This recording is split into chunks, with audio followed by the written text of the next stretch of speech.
Hello everyone. Welcome to today's podcast. Now we start with today's topic. In the previous episode, I shared with you quite a bit of detail about the dangers of expectations, the huge consequences that will affect every aspect of our lives. If we only see its harmful effects and do not know how to control it, it is like meeting a lion. Before, we didn't know that the lion was dangerous, so we kept walking in front of it, and as a result, we were eaten by it. Now, we know that it is dangerous, so we try to avoid it. We try to avoid it, but it's still out there somewhere. If we accidentally wander around and we meet it again, it'll be troublesome, so the best way is to control it, catch it and lock it up. From there, we can comfortably go anywhere, to any goal we want. After posting that episode, I received quite a few questions and concerns from brothers and sisters and friends. Even though I knew that that expectation was dangerous, I let go of that expectation. So if we give up that expectation, will it make us lose the motivation to strive anymore? Without expectations, we would still become settled and no longer develop. This is a very reasonable concern. I myself have wondered a lot about this for a long time. There was a time when I thought that by setting very high expectations, we could develop, otherwise we could easily fall into a state of peace. But gradually I realized that even though those expectations were helped me develop a lot, but it also took away a lot of the happiness that I should have received. That makes my efforts useless and is a sign that I cannot control my expectations. Therefore, I realized this was one of the big contradictions that I had to find the answer for myself. How can I remove my expectations without losing my motivation to develop myself? Can I still continue to conquer higher and further goals? Then I decided I had to find the answers to this big question. But finding the answer to this question is not easy, especially for me personally. It took a lot of my time, and during that time of struggling, I was a victim many times. The lion in that example is almost to the point where I have to come to the conclusion that it is a one-half choice. If I choose to keep my expectations, I am bound to be disappointed. And accepting it takes away some of my happiness. But fortunately, thanks to that experience, after each failure, I learned lessons. Just like that, after each time, I accumulated a little more life capital for myself, and gradually I recognizing the key point is so important that it helps me decentralize the expectations that I continue to fight. From then on, I was startled to realize that the expectation and the motivation to strive were not a 1 and 2 choice. It was not that holding back the expectation was something I had to accept. Disappointment and loss of happiness. On the contrary, it's not like if I choose to let go of my expectations, I won't have the motivation to fight anymore. I realized that the nature of these two things is completely different. I can let go of my expectations and continue to have full motivation to conquer the peaks I want and from what I want.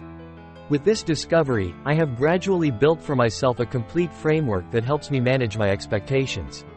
It can be said without exaggeration that this is one of the most important conclusions in my personal development process, from a person who always sets a lot of expectations for himself and for others. Even the people around me had to receive countless disappointments every day until now. I rarely get disappointed anymore, and more importantly, I am still free to pursue crazy goals. Your best. And in today's episode, I will share with you all of these experiences. Maybe today's episode may be a little longer than usual, but I believe it will help. Brings a lot of value to you and your friends, especially young people. The first and most important thing is that we must separate the two concepts. Expectation and standards, and this is how I define these two concepts. Expectation is to set standards for the things we cannot be controlled, and standards is to set standards for things that we can control. Now I will stop for a few seconds so you can try to think about what in this world you can control and what you cannot control. The only thing in life that we can control is ourselves, and that's it. Besides that, there is nothing else that we can control for sure. Some of you will be a little surprised by this answer because you think it's obvious that there are many things around us that we can control, but in reality, that's not even the case. Things that I think are obvious, I can 100% control, such as turning on the light switch and turning it on.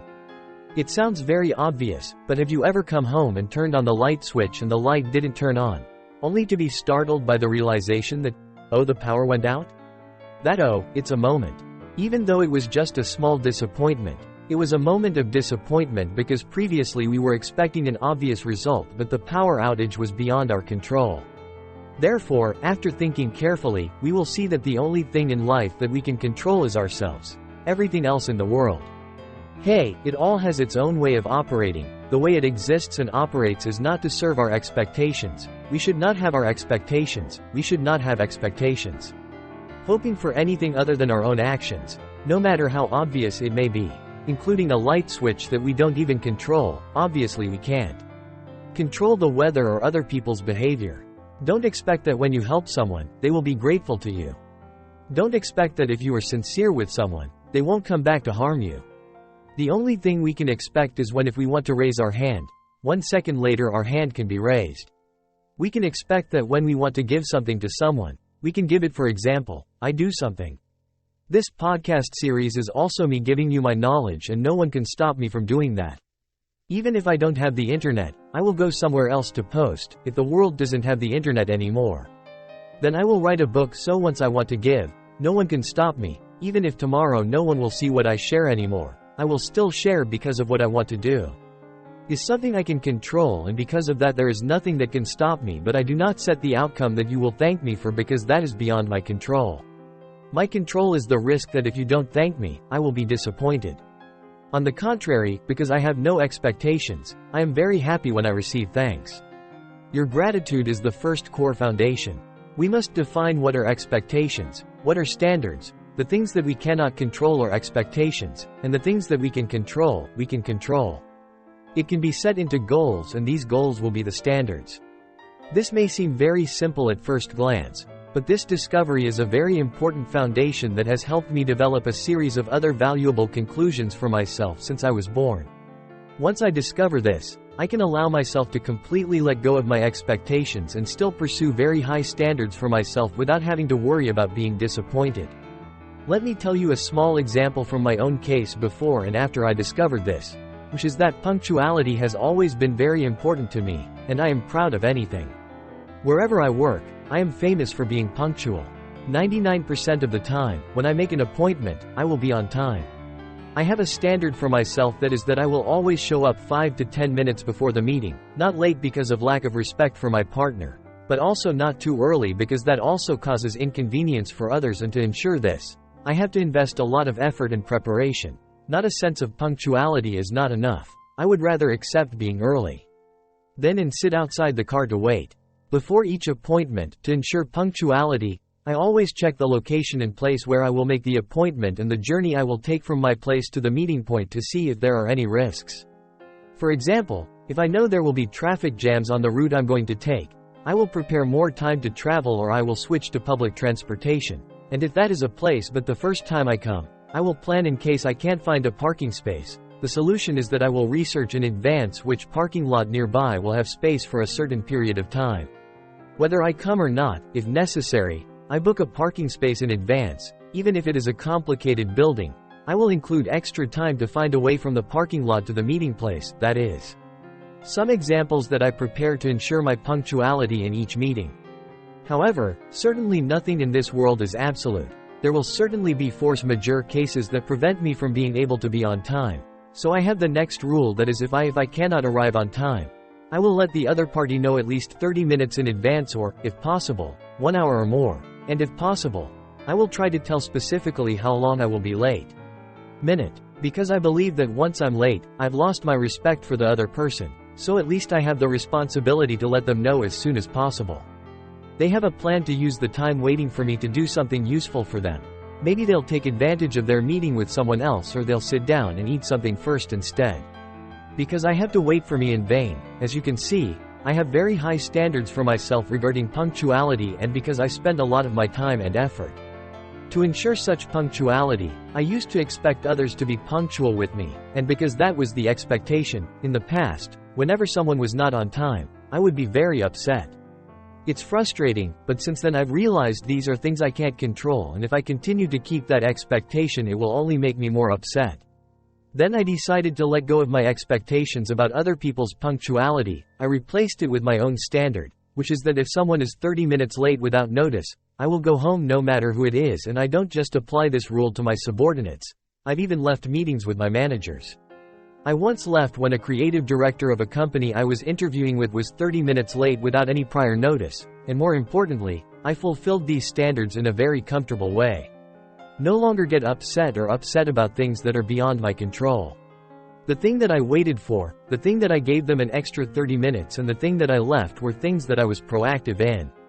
When that time limit expired, I could proactively stand up and go home. No one can stop me, and expecting others to be on time is something I can't be proactive about, so I don't put any expectations, even if I have the coin. The idea is that I mentally prepare myself in advance that they will be late, and so when that happens, I feel free to gently stand up and do my other work. I don't have to show my frustration or hate anymore. After a few times like that, most of the people who missed appointments with me no longer missed appointments. Maybe they will still continue to miss appointments with someone, but once if they make an appointment with me, they will arrive on time. That's how I can remove my expectations but still ensure very high standards for myself, from which I am free to strive. Every day, but I always tell myself that I will not set any standards for people around me or things that I cannot control because those are expectations. That's the way I used to eliminate expectations from the outside, but there's still another expectation that comes from within. The expectations we have for ourselves are much more difficult to eliminate, because if we simply eliminate all expectations about ourselves, it will immediately lead to we come to those words. Now I will show you how to do this through an example. One time I wanted to apply for a position at a company that I really like. The problem is that the position is a very good position. The headhunters told me that there are many good candidates who are also applying for that position. Those candidates are native-born people and growing up with their language and culture. It is obvious that they will have many advantages over me. At that time, I set a goal for myself that I must do my best by all means possible. My ability to stand out from the crowd, and that time I prepared everything I could and spent a lot of effort researching that company to find its strengths and weaknesses. What are their current industry forecasts? Where will it go in the future? What threats will there be? From there, I analyzed the opportunities, potentials of that company as well as the problems. Problems that the company needs to build and prepare for the coming future. I prepared so carefully that after the interview, the CEO himself said that the interview was more like a free strategic analysis and consulting session for the company rather than a candidate applying for the job. I chose to do all of those things because they were things that I could control, but even though I prepared very carefully, I still had no expectations when the company listened to my presentation.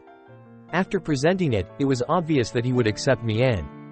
Although I can probably expect that because all I have prepared is 100 times more thorough than other candidates, but I cannot prohibit a certain candidate from preparing 100 times more than me. 200 times, that's something I can't control, so I don't have any expectations that because I've prepared so well, the company will definitely accept me. Even on the contrary, I always have the tendency to mentally prepare for the worst situations, is that maybe for some reason I won't be accepted, so what backup plans do I have for myself? That's the first thing I want. Share with you and your friends about the way I have used to limit my inner disappointment, and I have always lived by the same motto, hoping for the best but always prepare for the worst. This sounds a bit contrary to a topic that people often talk about, which is the law of attraction.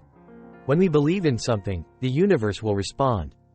Talk back to us. Personally, I do not allow myself to believe in obvious things that are beyond my control.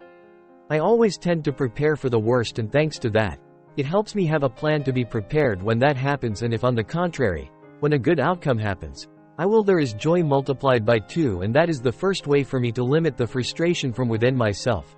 The second way is the most effective way that always helps me overcome most of the problems. I do everything to eliminate all the disappointment from within, eliminating all future regrets, so I will explain this idea more thoroughly. That's every time I'm faced with something important that I really want. I always try to do everything I can do. I always question myself, what do I do? Doing it is enough, but in the future, when I look back, I can say that I have tried my best. Although that sentence is simple, it is not simple to say it. The main reason is in the word, do our best, because there are many cases where we just try a little, we just do it and temporarily consider it as our best. But when we face failure, we realize that there are still many things we can do. So in order to be able to fully say the 2 words in the future, we have to try harder. A lot, and the way I often do it is I often imagine myself in the future facing the failure that just happened to see what else could make me say 1 word. If only I still go back and do it. If I would say if only I did 1 more competitor study, then I would go back to the present and I would do that research. If I said if only the CEO had appeared in that meeting, I would have done everything I could to get the CEO to appear in my interview until he appeared. Stop. But even if he doesn't appear, I can still eliminate 2 if only words.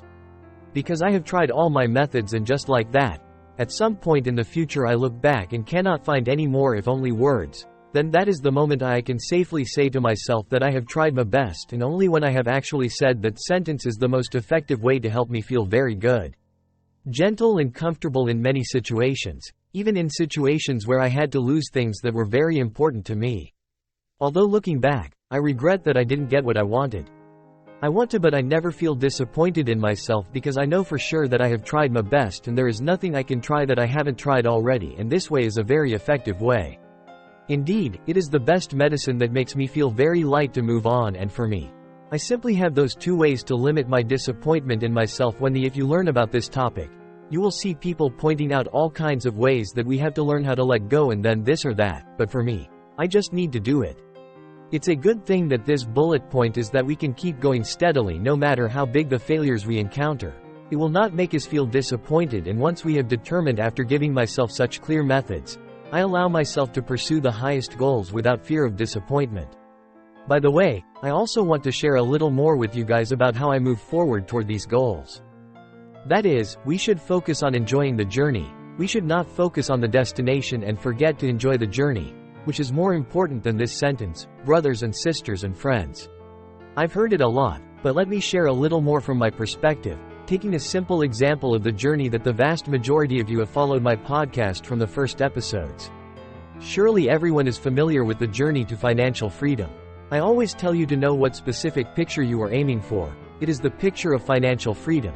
It is the 25 times milestone of basic needs from which it allows us to escape. Getting out of the orbit of money is the picture we already know, but don't wait until we have that picture to find happiness. We must find happiness above all else. Everyday journey we have been on for those 10 years, I call those things small victories. We pay off all debt after 6 months, that is a small victory. Then we are happy we have accumulated sinking funds, a small victory makes us happy. We buy the first stock on the stock market, then we have a small victory. We see our stocks increase by 2%. We feel happiness just like that. We break it down into small joys and we find happiness from small victories like that. It will always help us have happiness on any journey. Any process will be the driving force, so we don't give up midway. The journey to financial freedom is an extremely long journey. If we only wait until the end of the journey to feel happy, I think it will be difficult for anyone to persevere through the entire journey. To summarize the benefits, what I have shared with you all today. First, we must determine what the standards are for ourselves and what the expectations are for others. Let's keep setting high standards for ourselves, but never put expectations on others. When we want something, we should combine it with action and take action. Reach a point in the future when looking back we don't need any more reasons to regret, and always be mentally prepared to hope for the best, but always prepare for the bad first. And finally, after preparing yourself for such mindsets, feel free to set the highest goals for yourself. Do you remember in the previous episode that I said that if we set goals that don't scare us, then maybe those aren't big enough goals in the end when we have them? Once you have your goal, enjoy the small victories. That's the way we enjoy the journey, instead of waiting until we reach the final goal to feel happy. And just like that, if you gradually practice this habit, you will definitely be happy. There are times when you forget, just like I myself have forgotten, and there will be times when we set expectations for things that we cannot control, but just practice gradually, and slowly it will become a habit. Slowly it will become our own personality. That's the path I took for myself. It helped me go from being a person who always set expectations for everything around me to then receiving it. After countless disappointments, now I have learned the habit of letting go of those expectations, and thanks to that, it helps me to no longer be disappointed, thereby giving me back the more important happiness. I also keep my motivation and my highest goals intact so that I allow myself to continue to strive every day. Therefore, these can be said to be the most valuable lessons that I have accumulated for myself. I know that today's episode is quite long, but I try to convey all the lessons to you. My experience, I hope it will be useful for your upcoming journeys as well as it has been very helpful for my journey. If you find this content valuable, then please share more with your friends and relatives. In addition, YouTube's algorithm prioritizes videos with many likes, so if you like this video, please click the add button. Like to help more people know about our podcast. Thank you for watching, and I hope you have a happy day with your loved ones and family.